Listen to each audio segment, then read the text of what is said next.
Think about why this is true. When you're around someone who is totally positive, at first you may feel positive, but when you remain positive for a very long time, don't you begin to react with some negative feelings? When you're around someone who is so strongly positive, it tends to attract the negative thoughts in our mind to you.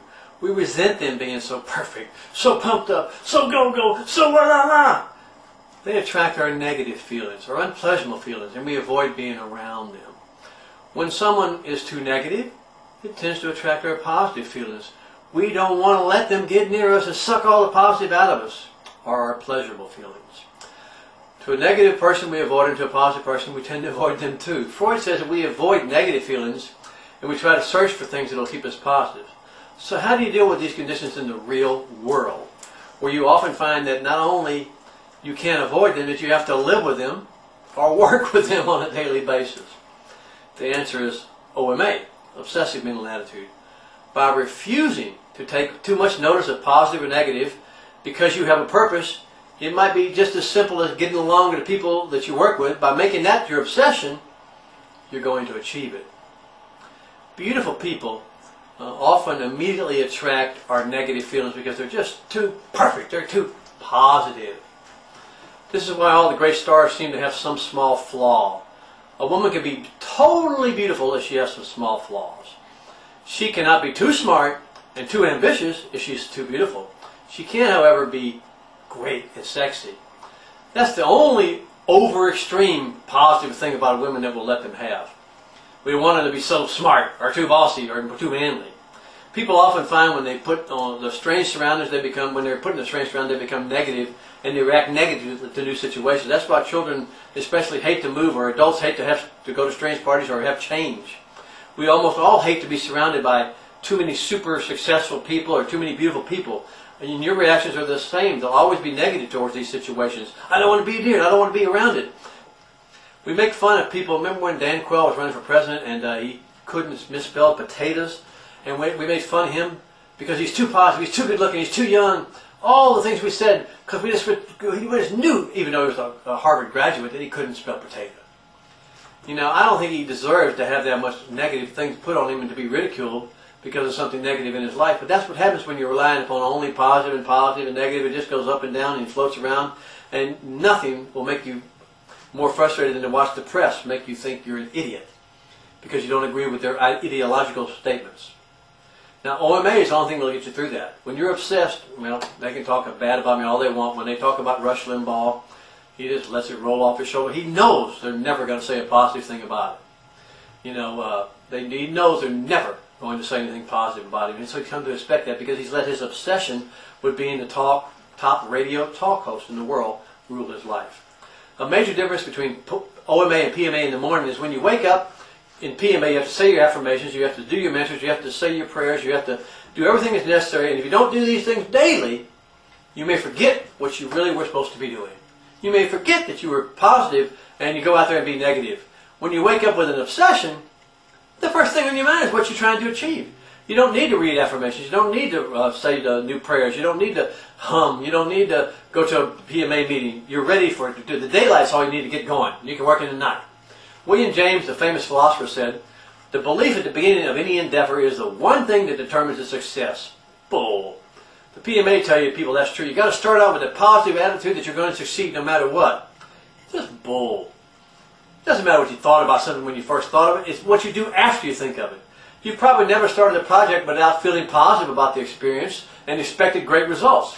When did you ever start something you said, well, I just know I'm going to fail and there's no sense in trying? How many times have you had a new idea or a new invention or a new thing that you weren't super successful and super excited about it being successful? It happens every time, and it doesn't work because you're only relying upon that thought to make something happen instead of using an obsession. Listen, this is really important. The reason you are not successful is that you've never had an opportunity to be successful that you pursued with an obsessive mental attitude. The reason you're not successful is you've never had the right opportunity to be successful that you pursued with an obsessive mental attitude. Here's a better quote than what James just said. The obsessive mental attitude at the beginning of an endeavor is the only thing that will determine its success. There is only one reason for success, not luck, not positive mental attitude, not environment, not personality, not friends, not influence, not education. what makes you successful is that you are determined to get it done, to keep doing it no matter what happens. When you start it, you finish it. If someone says a negative thought, it doesn't bother you, cancel it. If someone says something positive, it doesn't bother you, cancel that. You don't get too high, you don't get too low. You just keep charging right ahead. You can do that with OMA. You can't do that with PMA. You can't do that when you're being influenced by negative thoughts. That's why so many problems exist, because when you're trying to pursue something with a positive mental attitude, you're going to cancel yourself out all the time. Norman Vincent Peale says that most people fail because they do not wholeheartedly expect to succeed. And he also says that people lose games that they don't score as many points as their opponents. No, I made that up. Both statements are true, but the conclusion about the personal success and failure is wrong. You don't fail because you wouldn't wholeheartedly expect to succeed. You fail because you didn't work hard enough to succeed. I cannot, after reading hundreds of books on PMA and books by Norman Vincent Peale, stay positive for 2 hours in a row, and neither can you. So how can you believe all the other stuff in his book is true when his entire premise is that you have to stay positive in order to succeed? You have to understand that you can't do anything wholeheartedly or with your full power if you're only relying on PMA. The negative will always cancel out the positive. Only with an obsession will you become totally, wholeheartedly, fully behind the endeavor. I dare to say that few, if any of you, have ever had the experience of being in total, absolute control of your thoughts and your physical activities. And thus, you've never had that feeling of being in the zone.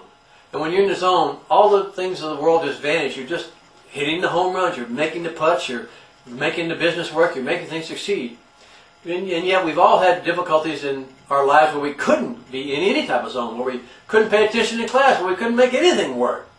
The positive and negative and stuff. It's only when you have that obsession that you can stay on an even keel and continue to work.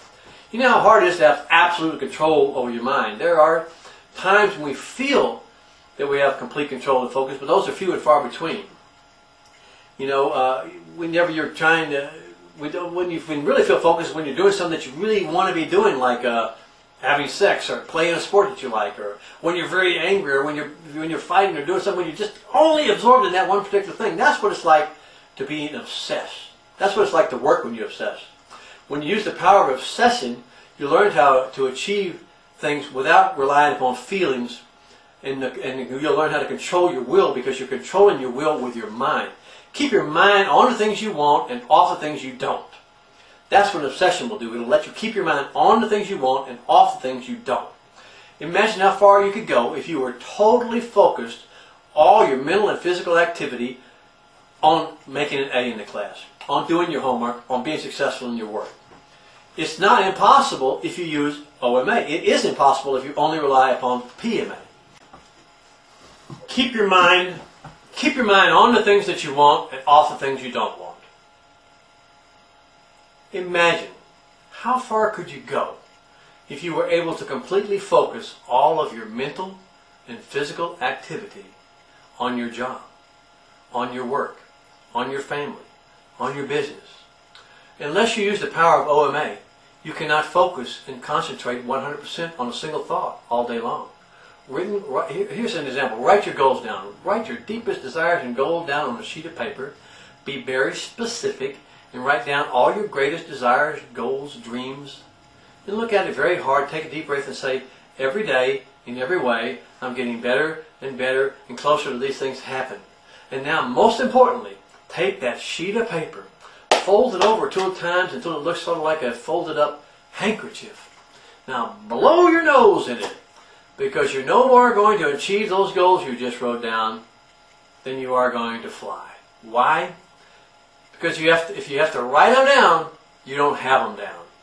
If you can't remember them, if you're not obsessed with them, you'll never achieve them. The only way you're ever going to reach your goals is if they are an obsession. The authors of PMA books insist that you write down your goals and refer to them daily unless you lose sight of them. You've probably heard about a study done that would analyze all the rich people in America and could find no similar characteristic.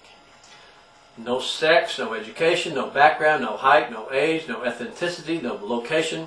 The only thing that they found that all these people had written specific goals with a precise, concise plan of action and dates to achieve them.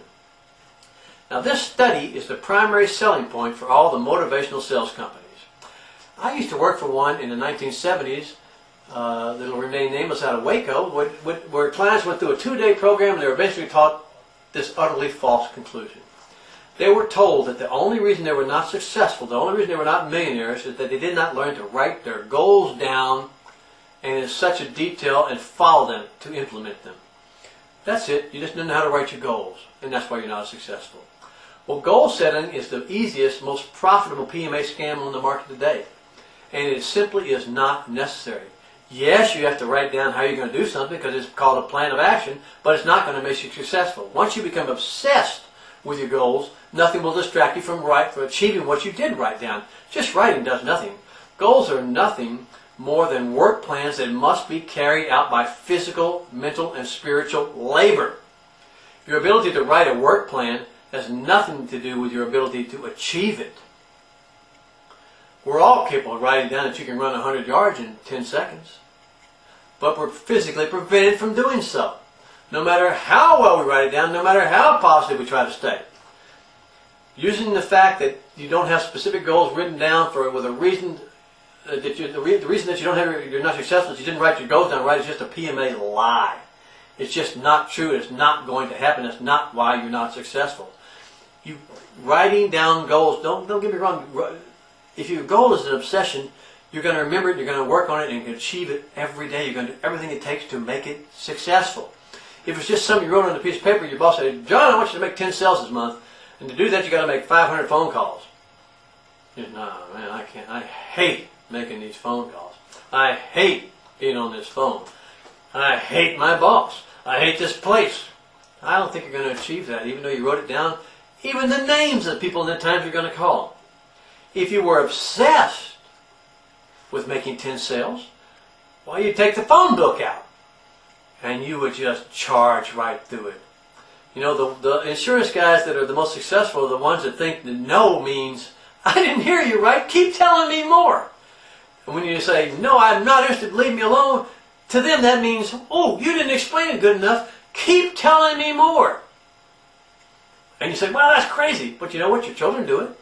"Daddy, give me $1. No. Give me $1. No. Give me $1. No. Give me $1. No. Give me $1. And they're successful. 90 times out of 100, they'll get the $1. Same thing with the insurance guys. "You want to buy this policy? No. Want to buy this policy? No. Want to buy this policy? No." They keep pushing until they get the sale. They're obsessed with making the sale. The child's obsessed with getting the $1 to get the candy. That's the power of an obsession. That's how easy it is. It doesn't have to be complicated. You don't have to buy 50,000 books. You don't have to go to $500 lectures. You don't have to pay $25,000 to be Anthony Robbins' friend and travel around the world with him, so he might just let some of his magic roll off on you. All you got to do is be obsessed with being successful. The biggest scam in the world is telling people how to make money. It's not actually doing it. It's telling them how to do it. Well, the greatest thing in the world, and it always amazes me, is the people that are selling the real estate courses. You know, buy the foreclosed house. You can buy a house with no money down, no credit, no ability, no brains, nothing. And there'll be thousands, hundreds of thousands of people that go through these classes, and not a one of them ever buy a house. And yet, every single time, there's somebody in that audience who comes up and says, "I just bought 10 houses, Billy Bob." And you go, "Oh my God." How did he do it? I don't know. I have no idea. I think it's exactly the same as winning the lottery. If it was true you could buy a house with no money down, no credit, no nothing, why doesn't the guy doing the lecture buy every house in America? Just hire people. Don't teach them. Hire them and say, "Go out and buy every house, put them in my name. He owns every house in the country." It's a scam. And yet there's always some schmuck in the audience that's going, "I just bought 10 houses, Billy Bob. I'm worth $1 billion. And the other 999,000 people didn't get a house and didn't make a single dime. You know why? Because he's selling positive feeling. "Oh boy, we can do buy a house. First thing you go out and go to the bank, "Hey, I saw that house on the corner, I want to buy it." "Well, what's your background? How much money you got?" "Nothing." "I ain't selling to you." Oh, I saw that house on the corner, I want to buy it." "What do you do for a living?" "I'm a vagrant." "I don't think I can say that house." "Oh, well, Billy Bob just bought 20 of them." It's a scam. Doesn't work. And yet there's always someone that's successful. It's just the lottery. Think of it like that. It's the lottery. They won the lottery. They got lucky. It doesn't work. If it did work, the guy doing it would buy every house in America. The person giving the PMA lecture would be the most richest person in the world. And yet most of them are broke. Most of them are doing this to make their next paycheck. If they knew all the secrets, if all it took was a positive mental attitude and reading their stupid books, why aren't they billionaires? And why is it 100% of the people that buy their program billionaires? They can't be because the program doesn't work. You can never achieve anything great by just thinking positive thoughts. You have to make it an obsession. You have to make buying those houses an obsession. You have to make that sale an obsession. You have to make your family work an obsession. And you'll always make it your possession.